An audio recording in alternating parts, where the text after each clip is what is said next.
there with Michigan State right after the huge win over Michigan. Now you get to go to Purdue and take on that guy, David Bell. Kenneth Walker, the Heisman frontrunner, coming into today.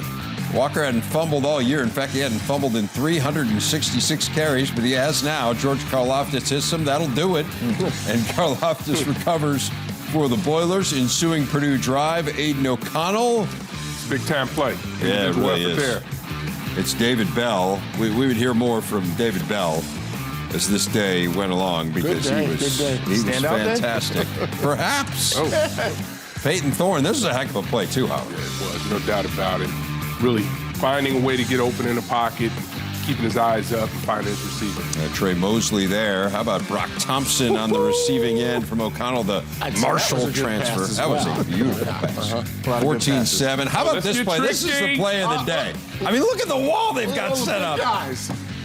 Holy cow. So let me cut it up. Yeah, Jackson Anthrop. A couple of those guys. Yeah, this is a heck of a play, but we're going to have a conversation about a couple of those linemen there. Well, they were decoys. They weren't supposed to block anybody. He got the job done. 21-7 Boilers. Walker, 146 rushing yards, his sixth 100-yard game. So the Spartans back within a touchdown. And then it is Thorne early in the third quarter. Okay. Got the wheels. All right. Good play. Zoom, zoom. Keep down. 21-all. But Purdue answers. They did not have a whole lot in the run game. 58 rushing yards. This is one of them. Make it count. King Doru. 57 left. Yeah? We're not going to show you the rest of them. They weren't really all that important. The passing was a little more important. Woo. Here's Aiden O'Connell to David Bell. Contact balance. 217 receiving yards for him. O'Connell threw for 536. Is that a lot? It is the fifth most in Big Ten history. I'm glad you asked. That's a lot. Stand up, stand up. 15th 100-yard receiving game for Bell in his career. It passes John Standiford for first all-time. Thorne there. Dedrick Mackey with the beautiful interception with the Spartans down 13, and so knocking on the door, but the Boilers don't let him in. Ensuing Purdue drive, it is Bell again. Loose. Oh, boy, spin move! Wait. Oh, okay. Purdue would get a field goal from there. They're up by 16, which is a two-score game when you play Michigan State, as we learned last week. Thorne to Trey Mosley. They went for two. They got it. So now it's a one-possession game. But O'Connell trying to keep things going, gets it to Jackson Anthrop. Alertly goes down. Purdue would tack on another field goal, 40-29. And you better believe they're storming the field again. 2 wins against the AP Top 5 this year. Telly Hughes with the winners. Over 200 receiving yards today. How are you so successful in finding those open spots? I think it has to do, again, with the preparation. You know, I meet every Monday with Aiden just to see what the defenses do well and what they don't do well. And I think we did a good job exploiting that today. You know, they play a lot of man coverage, and at the end of the day, Coach Brown, Coach Shep, and the whole coaching staff said that the receivers going to have to win the game. And not only myself play well, but Milton Wright, Jackson Anthrop, all those guys play well, and I'm extremely proud of them. You know, as you look at this team we were playing, you know, statistically they were susceptible against the pass and really good against the run. If you look at our team, we're okay at the run, and that's being nice, and we've been pretty good with the pass. So while we wanted to have some balance and establish some things, we wanted to do what we did best and get it to our playmakers. We have one loss, okay, and we didn't play well enough to win the game, okay, but we have a lot of football ahead of us, and all our goals are still ahead of us. And so, you know, there's what needs to be done, what's next? That's what's most important. What's next? And we have to get on the film, get the correction, understand why, okay? And we need to get those things fixed, okay? And then we need to get ready for Maryland. And that's the only thing there is to do. It hurts, okay? They're disappointed, obviously. I mean, they're very disappointed. But at the same time, you know, we need to move on, okay? We need to move on. So we can be disappointed for a little while, okay, but we need to quickly move on to what's next because the clock's ticking. We got to get ready for the next game. They do some big ones down the stretch. We look at our auto owners insurance game leaders. How about being 5th all-time in the Big Ten in single-game passing yards and being 3rd in school history. That tells you a little something about the way Purdue has thrown it around through the years. Dave Wilson of Illinois still that monster game against Ohio State back in 1980, 621 yards in the Mike White era. But this Purdue team can chuck it a bit, too. And this is what we talked about this morning, Joshua, that this was a challenging matchup for Michigan State because the thing that they do not do well, which is defend the pass, is precisely what Purdue does do well. Absolutely, and Purdue took advantage of everything that was left out there on the field and spread it around to a bunch of different receivers, and you got to give a ton of credit to Aiden O'Connell. I mean, the way that he played football on Saturday was extremely impressive. He delivered the ball on time and on target to those receivers so they could do what they did best. If you're Michigan State, you really have to ask the question, as Mel Tucker said, what is going on with the passing defense and how you can improve that, because there's some other teams left on the schedule that can throw the football around the yard. This isn't just going to be a one-time thing that teams are going to try to exploit. So you have to come up with the answers in time for those games. We knew the matchup with the receivers versus the back end of Michigan State favored Purdue, right? I mean, we said it all week. The surprise I had is they didn't run the ball close to 100 yards, and I always feel that's the number that Jeff Brom has to run the ball to do what he wants to do in a pass game. He ran for less. And the other surprise, I thought, that Michigan State could cover up for the mismatch on the back end if they pressured the quarterback. The offensive line of Purdue did a really good job. I love Jeff Brom's comment, we run the ball okay, and that's being kind. And I love Mel because Mel told us what he was going to tell his team the first time they lost. Once you get on a roll like this, you anticipate this happening, you have a message, and what he said to the press is what he said to his team. Yeah, they didn't run the ball well, but they took advantage in situations of that aggressive defense and through screens. Doru with 3 catches for 60 yards. I believe all 3 of those were screen plays to really keep those drives going. And they just find ways to really put their playmakers in space and allow them to play this game, particularly one-on-one. Purdue on defense as well needs to be mentioned. And secondary, hello. I'm telling you, and they gave up some yards in this game, but it was the critical situations where they really stood up. And this defense has been a story for us because they've improved vastly over what we've seen, but this year it's been something that they can hang their hat on.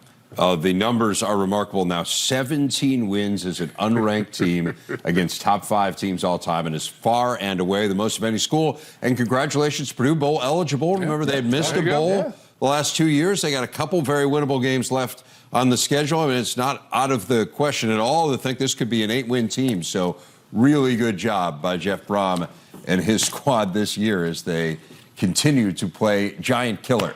Let's check out Ohio State and Nebraska. Commissioner Kevin Warren on hand to watch this one in Lincoln early on. Got a chance to see C.J. Stroud hit Chris Olave for the touchdown. Buckeyes up by 10. Here's Stroud to Jackson, Smith, and Jigba. Man, did he have a game. 15 catches, a school record. So that's a lot then. That's a lot. Yeah. 240 receiving yards, most ever for a Buckeye in a conference game. He's excited. And Ohio State up by 14. Who can blame him? How about this guy's a big play guy as well, Samori Toure. Middle field safety, bit the cheese. You know why they call him a middle field safety? He's supposed to be in the middle of the field. It's good analysis, Jerry. You are good. There's a reason you coached in this game. That was the 4th catch of 60 yards or longer for Toure this season. That's tied for the most in the nation. He gets 53 on this one. A little tackle drill forthcoming for the Buckeyes in practice. 4 catches, 150 yards for the transfer from Montana. And then Martinez takes it in from there. So the Huskers within 6. To the 4th quarter we go. Ohio State still sitting on that 6-point advantage. And Stroud looking deep. And he is picked off by Miles Farmer, one of 2 picks that Stroud threw in this game. He had just 3 all year coming in. Ensuing Nebraska possession, Chase Contreras. One of 2 missed field goals for the Huskers. They have missed 8 on the year. It continues to be frustrating for Scott Frost. So still a 6-point game. And Stroud fumbles the football. But the Buckeyes able to fall on it. Fortunately. Fortunately for them, indeed, they would get a field goal, so now they're up by 9. And Martinez picked off by Steele Chambers, so the Buckeyes do hang on to win it 26-17. Here's Jenny Taft with the winners. Coach, your undefeated record against Big Ten opponents, it continues today, but you admitted at the half at times messy. How would you grade the overall performance? I thought the defense played great again. I thought we played, team defense. We ran to the ball. Getting the turnover at the end was huge. Thought that was really good. I mean, on offense, we did some good things again, but too many penalties. Didn't finish off drives. So, again, to continually win like this is not easy, especially in November with a young team. But so many things to clean up. We're going to get back on the film and get back to work. Highlight November, everything at stake. We got Purdue. We got Michigan State. We got Michigan. What is the first thing you want to focus on Monday? I don't think there's one thing. I just think it's across the board. It's just at this point you got to survive and move on. We talked about how you got to bring it every single week. You're going to get everybody's, best punch. We have 9 conference games. These are great teams that we're playing. Well, Jackson Smith and Jigba with an impressive day. And you know what? You set some records as well. You passed David Boston 4 receptions, most in a game with 15. You said you didn't know it until right now, but what went into your performance today? Just everybody coming together and just, executing. And CJ, O-line protecting, CJ throwing great balls, and me just being in the right position to catch them. I hate losing more than anybody in that locker room. But I just love being the coach here. I love these kids. They battled through a lot, and this is going to pop at Nebraska. It just is. We're doing too many good things right. We got too many good young players. There's too many. We're putting ourselves in position to win too many games, and just not making a play or catching a break. Our Ace Hardware game stats. We take a look at that mark for Smith and Jigba. I mean, there have been some awfully good wide receivers through the years at Ohio State, and to be at the top of that list, single game. I mean, this is a guy you think of third among their current receivers. Of course, Garrett Wilson was out for this game, but they do have an embarrassment of riches at that position, and 24 straight wins now in conference play. That is the second longest streak in Big Ten history. It certainly wasn't easy. It wasn't pretty at times. But they still march on, Joshua. They do, and as we can see, it's hard for teams to win games this late in the year. We've seen teams go down, but for Ohio State, we judge them on a different standard because we've seen them play up to a different standard. And I still have a couple of questions about what exactly is going on defensively. They gave up something like 175 yards on 4 passing plays. That's not something they can do. And there's still a feeling like they can't get home with just 4 rushers. They have to add the 5th and the 6th man on there. So those are some things that they're going to have to work on because they're going to face some teams who can exploit that. But overall, you look at Ohio State getting into a battle, and it's been a couple of weeks now, and they've come out on top. And I think there's something to be said about being able to find ways to win even when you're playing sloppy. Yeah, I'm not sure they're getting better. I'm not sure this is a team that's on the rise. Quarterback play today wasn't the best, and that's going to have to be better, I think, if they're going to win a championship, whether it's a conference championship or a national championship. The fact that they have Henderson on their team and the defense doesn't have to stop Henderson. So I've been talking about balance all week. I'm off the balance deal, okay? Forget about the balance deal. If you're playing Ohio State and you're not afraid of Henderson beating you, I think that's a problem because then you're just going to wind up throwing the ball all day. Ryan Day said the defense played great. I didn't think they played great. I think they're still giving up some big plays. I'm talking about in the past game, Nebraska, 15.5 yards per completion. That's a lot. And they still weren't able to find a way to win the game. So they're doing some things that are pretty good, but it also speaks to the defense of Ohio State still not really getting it for being able to shut teams down in the pass game. And for Nebraska, we've seen them come close in these games, and I don't know exactly what's going to push them over the edge, but they deserve a ton of credit. I thought Martinez was out there playing gutsy. He was banged up, and he kept going at it. And defensively, they gave Ohio State a lot of issues. And I think Ohio State, in terms of play selection, did some things that probably hurt them. But Nebraska was there to seize the opportunity. Couple missed field goals, couple of plays that they probably could have gotten. You saw that fumble at the end. If they jump on it, it's a different game. But again, really, really close against a really good team. No doubt. And yet they're going to miss a bowl for the 5th straight season, which just feels unfathomable when you talk about Nebraska. They still can't beat elite competition, guys. 16 straight losses now against ranked teams. That is the longest streak in school history. Indiana and number 7 Michigan. Wolverines, of course, coming off the loss last week to Michigan State. And they lost one of their stars in this game. Blake Corum leaving with a leg injury, would not return to the game. So it was all in the hands of Hassan Haskins, and I would say he handled it quite well. Yeah. Gave Michigan a 10-0 lead there. Donovan McCulley, the freshman quarterback for Indiana. Hard-nosed here, fellas. Easy. Get down there, young fella. How about sliding? That was your advice this morning, Jerry. Yeah, well, he probably had some other things going on. Sometimes they don't listen the first time. No. Chris Childers with the touchdown run there. How about Haskins? Finish. Gotta be in there. Finish. Finish. Oh, no. 168 rushing yards for him, his 8th career 100-yard game. That guy's fired up about it.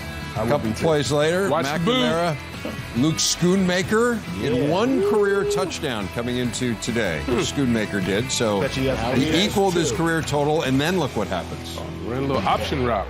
How about that? 2 touchdowns in 1 game. Wolverines get the win. Here's Brooke Fletcher with the victors.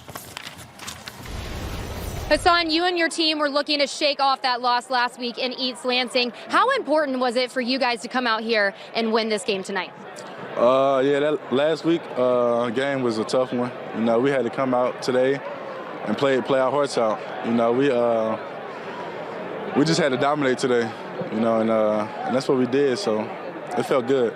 A tough loss early in the game with Blake Corum going out, and this offense looked to you to carry a heavier workload, and you stepped up a big way, a career night for you, breaking your rushing yards within a single game. What does it mean to you to be able to step up the way you did tonight and perform as well as you did? I've been saying my prayers for Blake all night. It's a tough one, but I just had to step up, you know, do my job, you know, just get this W. You had a career night with not 1 but 2 touchdowns. What does it mean to be able to come out here and contribute the way that you did here tonight?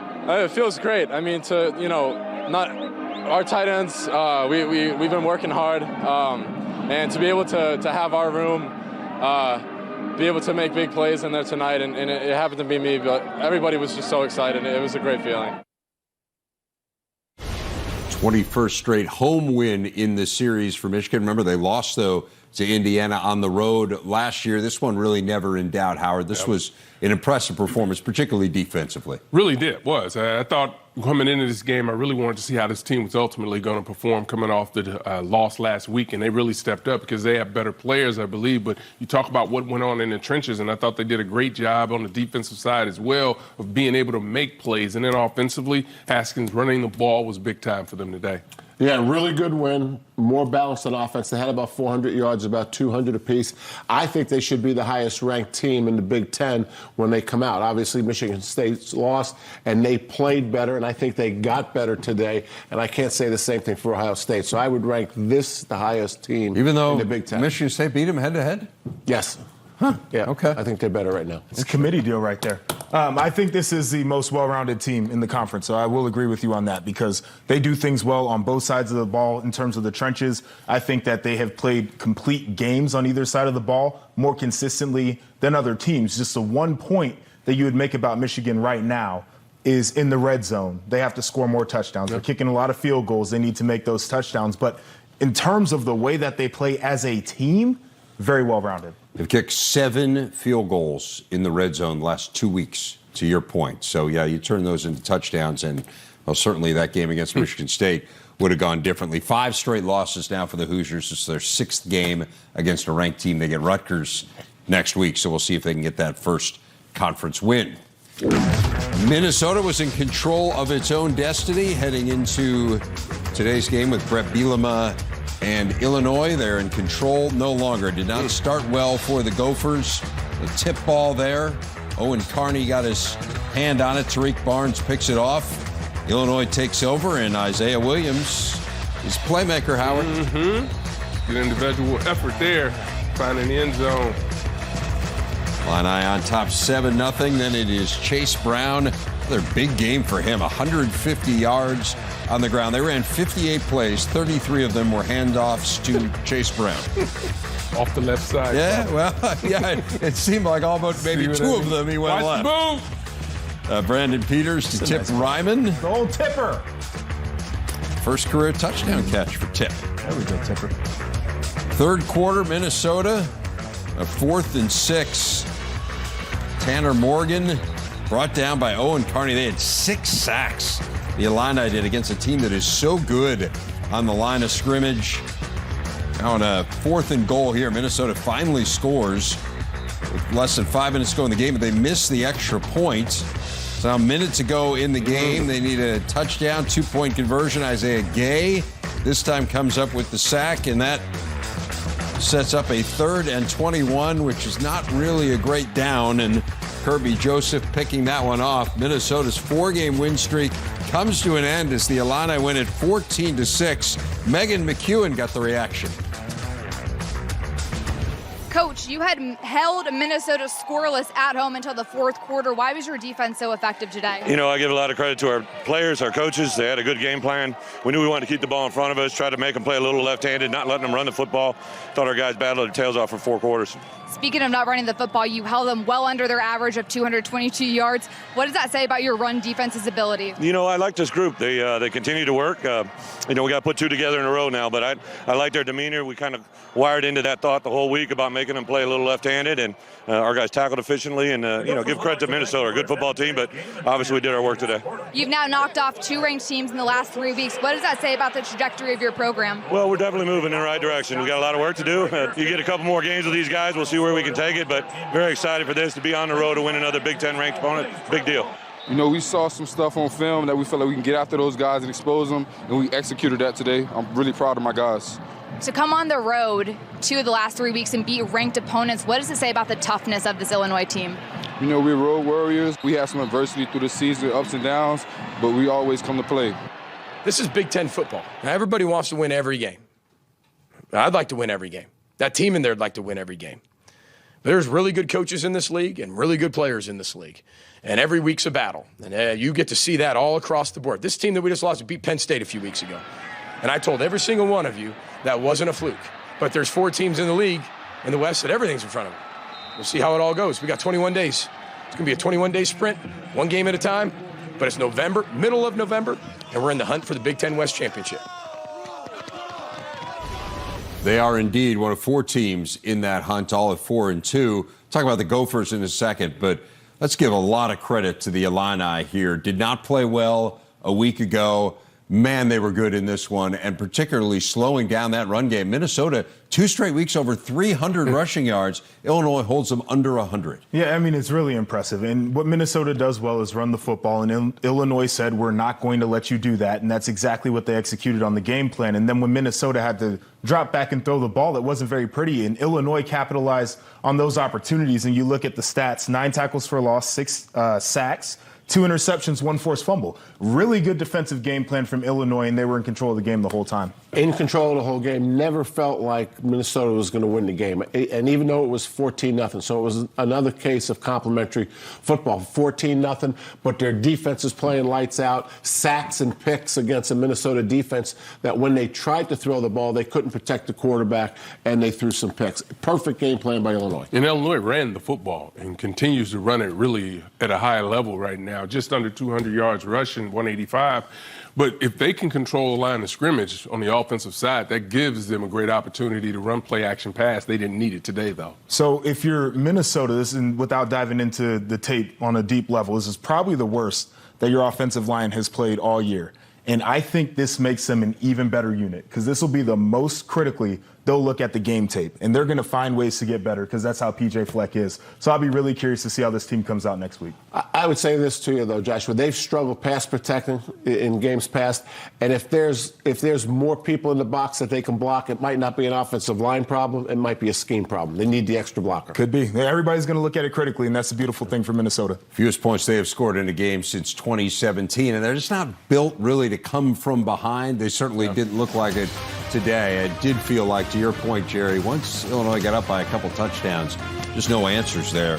Iowa and Northwestern. Spencer Petras had been banged up last week, was ineffective early in this game, so enter Alex Padilla in a scoreless game, and it's Keegan Johnson. Beautiful grab there. Padilla really gave them a spark. 18 of 28, 172 yards, and then Tyler Goodson getting going here. 185 rushing yards for Iowa in this game. They had 100 in the last 2 games combined. Andrew Marty got the start for Northwestern. It was a little bit up and down. That was one of the downs.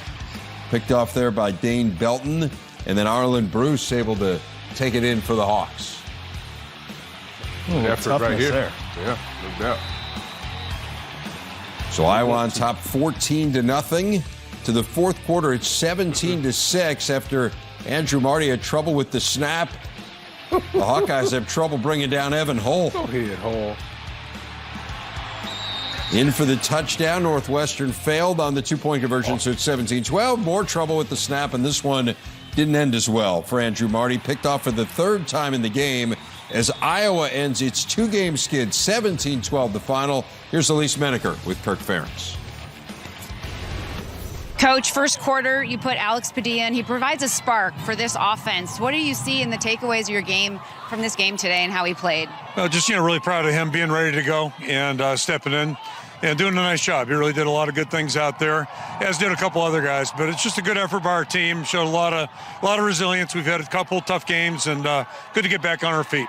You snapped that 2-game losing streak, and you talked about a lot of guys coming up today big. Your defense, of course, those takeaways, the interceptions. What are they doing so well when they can capitalize on those moments? Well, we had them in a situation where they had to play from behind, so that helps a little bit. Dane with a couple picks. Jamari got the one down in the end zone. So those are all big plays, certainly. And, when you play Northwestern, it's never easy. At least it isn't for us.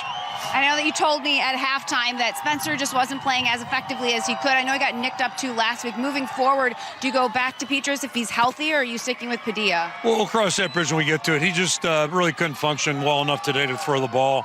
So we'll see what it looks like next week, and hopefully we have 2 guys ready to go. Thanks so much, Coach. Thanks, Lise. Thank you. Just the second win for the Hawkeyes in their last 6 meetings with the Wildcats, and one they really needed. This was not a work of art by any stretch, Howard, but again, Iowa's got to be delighted to get a victory. Yeah, finding a way to win, and I think that's the biggest thing. And, Padilla really was able to step up and give them that juice that they needed, because they had been struggling offensively, and now you insert him into the game, the offense started to move, so maybe that is something that they'll be able to continue to build on.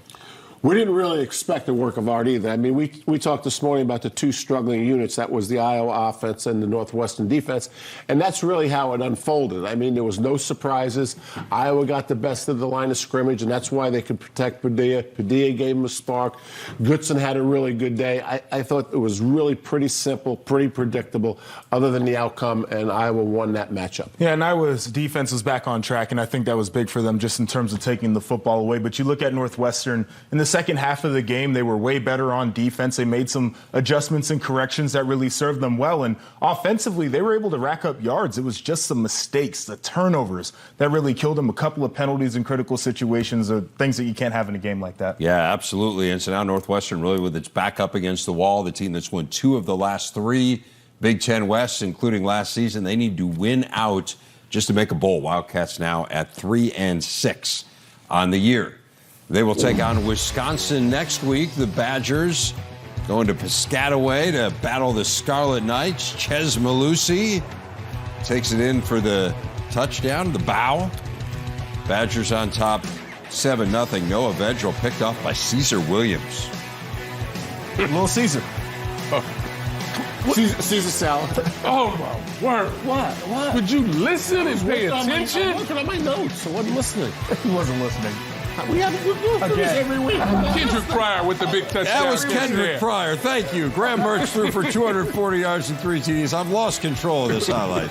Malusi went out with an injury. He would not return, so that is concerning for the Badgers. They are not particularly deep at running back, but they do have this guy, and he is really good. 17 years old. Yeah, Braylon Allen. Man. 5th straight 100-yard rushing game for him. It was 38-3 after they punched it in there. And how about Danny Davis? He's gone. It's the type of plays always had the ability. That's the longest pass play for the Badgers in 10 years. Wow. They get their 5th straight win. Rick Pizzo with Mertz. Just chilly enough down here that Graham Mertz was nice enough to offer me the hand warmer. He used it very well, going downfield quite a bit in this game as well, letting some of your receivers do the work. How nice was it to see you guys with some explosives early on? Yeah, it was great. I mean, it just goes all the work they put in during the week. Guys just went out there and cut it loose and had fun. And whenever you can do that, it's a fun game. So it was definitely, guys just made plays. Never saw you lose your confidence at all this year, even after some early struggles. How much better does it feel mentally, not just physically right now, than it did earlier in the year? Yeah, it feels good. I mean, it's just trusting the process, learning from when you're down. And for me, it's just been trusting my entire journey and this team's journey. And I mean, I love this team with all my heart. I love where we're at. Just got to keep building on it. Well, Wisconsin is part of that 4-way deadlock I talked about atop the Big Ten West. Now, it is important to remember they are the one team in all of this that still controls its own destiny. So the Badgers in good shape. They have Northwestern next week, then Nebraska. They finish at Minnesota, and a team that is certainly getting better and better. They were 1-3. Offense was, to say it was a work in progress, I think would be an understatement. It was kind of a mess, but man, the defense has been solid all along here, guys, and the offense started to figure it out, and Mertz was really good today, Joshua. He was really good, and one thing I was critical of, leading up to this game was the fact that Wisconsin was not throwing the football very well. They weren't pushing it down the field. I didn't think they had the creativity, and in this game, they did all of those things extremely well. And you look, they had 5 receivers that had receptions of at least 25 yards. It's pretty impressive, especially for what they had been doing. And they took care of the football pretty well, too. That was an issue for them when they would drop back early on in the season. So as long as they can keep this offense on track, running the football is a given for them. But throwing it the way that they threw it, I think they got a real chance to make a run at this thing. Right. So of those 4 teams that are 4-2, Wisconsin has the most favorable schedule. Wisconsin's the one that's made the most progress. Even today, they got better. The other ones you could pick and choose if they're all getting better. The tailback position certainly is a lot different than it was when they won 1-3, and that's a big part of it as well. Yeah, I think they have found their groove offensively a little bit, and there's still room for improvement there, but they've consistently gotten better once they started to throw the ball around. Now the run game is, I think, in great hands at this particular point, and we haven't even mentioned just how great the defense continues to play. So as long as they can play at that level defensively, not turn the football over offensively, they are without a doubt the team to beat in the West. Have 4 more turnovers they forced in this game, so now 12 in the last 3 games. Remember, the first 6 games of the year, they forced 4 total. Rutgers once again falling at home. It's now 18 straight conference home losses for the Scarlet Knights, the longest streak in Big Ten history, 3rd longest in the history of college football. Penn State and Maryland, James Franklin and Mike Locksley, former colleagues, going head-to-head. Pick it up in the 3rd quarter. Penn State on top, 7-6. Jahan Dotson on the receiving end from Sean Clifford. Nittany Lions up by 8. Wheel route. Corey Dyches there from Leah Tungabailoa went for 2, tied it up number 5? at Find 14. Number 5. Yeah, that guy running scot-free. Little sluggo. Find 5, and he'll have the ball eventually. 242 receiving yards for Jahan Dotson in this game. That is a school record. That is a good day at the office. It is indeed. Nittany Lions up by 7. They're up 10 now. And Tungabailoa picked off by Jair Brown. 87 yards for the touchdown as Penn State ends its 3-game losing streak, wins its 18th straight in College Park there. Haven't lost since 1961. Here's Crystal Rich with Dotson. Jahan, over 240 receiving yards today. You went off. What was the key for all the explosive plays? Just pretty much sticking to the game plan. We had a pretty good game plan coming in here. Our coaches dialed up some great things for us. It was pretty much just executing today. Sean put the ball in the right places, and I was able to make plays down the field. My teammates helped me out blocking down the field, and I was able to get in the end zone. After missing the postseason last year, what does it mean to you to be bowl eligible today? Yeah, it's huge for me. It's huge for me. Hey, best receiver in the country, dog. Hey, talk to me one time. It's not debatable. How does that make you feel? Your teammates giving you credit like that? Hey, these are my guys. Like, this is literally my family. Like, I love being around these guys. As you can see, we have fun all the time. That's what makes it so special being out here. We literally have fun every time we step on this field. And I'm just happy to be around such great guys. Jahan, congratulations on the win. Go enjoy it. Take care. really needed to get a win. We know they still have Michigan and Michigan State here down the stretch. This was one they had to have. And, man, Dotson was phenomenal. Yeah, I mean, he's kind of the story of the game. Just watching him and what he can do, I think, is really impressive. And it's making plays at all levels of the field because they'll throw it out to him in the screen game, but you'll also see him get open deep down the field and then be able to catch and run it to the end zone. It's super impressive. And for Penn State to get back in that win column, I think it was really important. They threw 105 passes. That's like 6 Iowa, Wisconsin games. Okay? But Penn State ran for 93 yards, which is probably the most they've run in the last 2 or 3 weeks. Yeah, really nice job going against a team that's going to throw it all over the place, but we're really able to hold up ultimately and come up with the big turnovers late when they needed to make them happen. They did indeed. In fact, they forced 2 of them. 15 straight games now with a takeaway for Penn State. Maryland, meanwhile, 32 straight losses against ranked conference opponents. That is the second longest active streak in the country. They've got a game at Michigan State next week. They may find a team that's not in a great mood. Yeah.